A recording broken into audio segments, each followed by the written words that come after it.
My brother-in-law keeps making fun of me and says I look like a girl, so I got dressed up as a prank. Now my sister is saying I ruined her marriage. To put it bluntly, I, 20M, look like a girl, definitely a flat-chested one, but still. I guess I'm just unlucky in the genetics department. Most people think I'm just a tomboy, but it gets a bit annoying when people mistake me for a girl. I'm pretty comfortable with myself now, but I used to get bullied a lot for it and I can be a bit sensitive about it. My older sister, 26F, doesn't stop her husband, 30M, from making fun of me and is always doing it. I've told him to stop, but he never does and says it's all just jokes. I've gotten sick of it and wanted to get back at him instead of being my usual timid self, so I went out of my way to get some friends and my younger sister, 20F, to give me a makeover a little before they were to come over. Basically, make me look as girly as possible. They did a pretty good job, and it turns out that if I'm all made up, I look a lot like a younger version of my older sister. When they came over, I made sure to act as girly as possible. He was visibly very uncomfortable, so I knew I was definitely winning this one. They left very early, and I got a text from my sister calling me a prick for making her husband uncomfortable. She told a few family members, and most are on my side, but a few think what I did was childish and wrong. Edit. I got a text from my sister that I'm a giant piece of crap and ruining her marriage. I don't think I will be seeing them anytime soon, but just in case, I'm going to try and have a proper conversation with my parents about everything and see if we can keep them out of the house for a while. Since I only pay rent to live with them, I don't really get a say, but I hope my parents can support me. Update 1. It's been a wild couple of days. I had a sit down with my parents and had a big talk about my feelings. They agreed that my sister's husband wouldn't be welcome in the house anymore.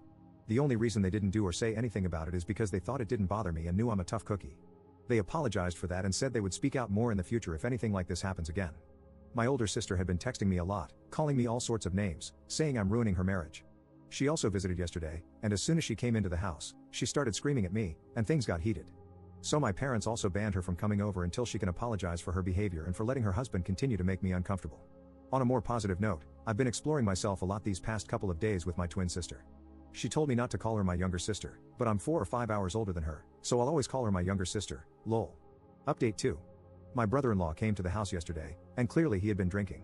He was mumbling things about how I ruined his marriage, calling me names and other BS. He went to the side of the house and entered through the back door that we never lock, and terrifyingly, he came after me and tried to push my head towards his manhood, and when that didn't work, he tried pulling my pants down and pushing me to the ground. Thankfully, my sister was there to pull him off and threaten him with a kitchen knife. He left right away, and we called the police and my parents who were out at the time.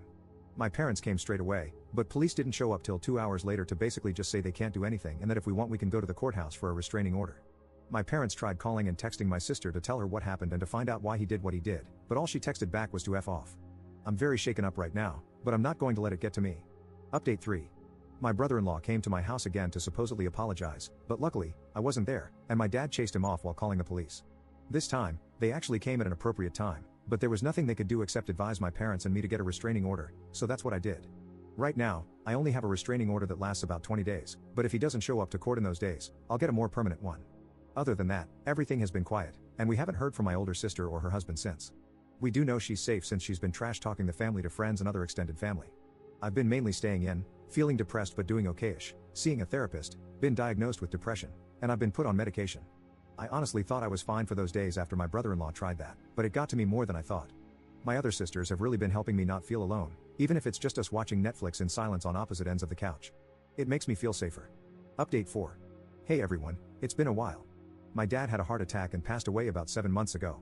I just had to watch my dad suffer while I couldn't do anything but cry with my sisters while our mother called an ambulance. I miss him so badly. I'm still grieving but doing a bit better after seeing a therapist and psychologist.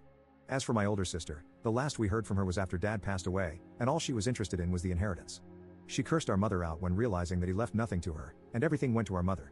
Since then, we haven't heard from her or seen her. What we do know is that she and her husband moved across the country to live with his extended family, so good riddance. On a side note, I got some testing and screening done, and I think I've got some kind of androgen deficiency. Maybe that's why I always looked kind of feminine, lol.